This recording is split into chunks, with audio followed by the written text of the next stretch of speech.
Халықаралық киностудиялар қазақ дубляжының дамуына сеп болып отыр деп жазды Мәдениет және ақпарат министрі Аида Балаева әлеуметтік желідегі парақшасында. Бүгін біз халықаралық киноиндустриядағы маңызды тенденцияны байқап бағамдап отырмыз. Sony, Disney және Pixar сияқты ірі студиялар фильмдерін қазақ тілінде дубляждап шығарып, қазақ дубляжының өрістеуіне сеп болып отыр. Жақында жарық көрген Venom, соңғы би фильмі қазақ тілінде көрермен назарына ұсынылып, осы үрдістің жарқын мысалына айналды.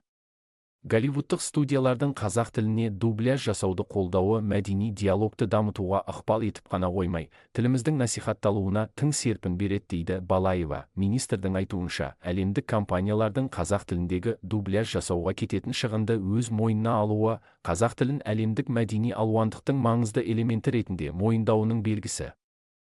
Қазіргі кезде тек қазақ тіліндегі дубляжды фильмдер шығару ғана емес, сонымен қатар, қазақ тілінің дамуына үлес қосатын маңызды бастамаларды да қолдау өте маңызды. Өйткені дубляж жай ғана аударма емес, әлемдік образдар мен сюжеттерді қазақ тілді аудиторияға жақындататын, зор жауапкершілікті талап ететін ерекше өнер.